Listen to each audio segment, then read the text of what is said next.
প্রধানমন্ত্রী তারেক রহমানের মালয়েশিয়া সফরকে দুই দেশের সম্পর্কের ক্ষেত্রে একটি গুরুত্বপূর্ণ কূটনৈতিক মুহূর্ত হিসেবে দেখা হচ্ছে। দায়িত্ব গ্রহণের পর এটি তার প্রথম রাষ্ট্রীয় সফর, আর সেই সফরের কেন্দ্রবিন্দুতে রয়েছে মালয়েশিয়ার প্রধানমন্ত্রী আনোয়ার ইব্রাহিমের সঙ্গে উচ্চ পর্যায়ের একটি বৈঠক।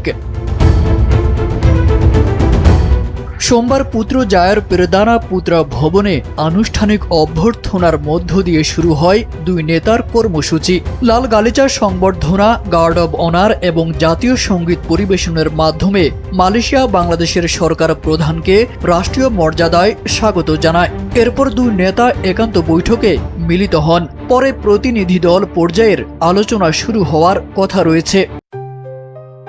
জেবিএস হোল্ডিংস লিমিটেড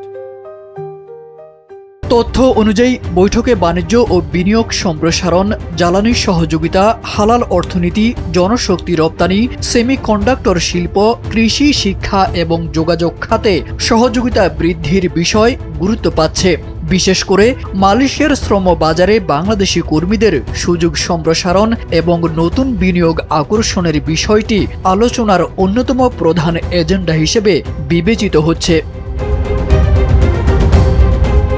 বিশ্লেষকদের মতে দক্ষিণ পূর্ব এশিয়ার গুরুত্বপূর্ণ অর্থনৈতিক শক্তি মালয়েশিয়ার সঙ্গে সম্পর্ক আরও গভীর করতে পারলে বাংলাদেশের জন্য বাণিজ্য, প্রযুক্তি ও কর্মসংস্থানের নতুন সুযোগ সৃষ্টি হতে পারে। একই সঙ্গে হালাল শিল্প ও সেমিকন্ডাক্টর খাতের মতো উদীয়মান ক্ষেত্র সহযোগিতার সম্ভাবনা রয়েছে।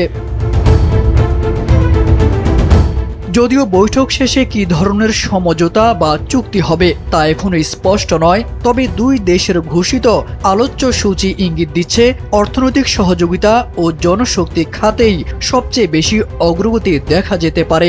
কূটনৈতিক পর্যবেক্ষকদের মতে এই সফর তাৎক্ষণিক ফলাফলের চেয়ে দীর্ঘমেয়াদী অংশীদারিত্বের ভিত্তি শক্তিশালী করার দিক থেকেই বেশি তাৎপর্যপূর্ণ। তারেক আজিজ খান, NPB।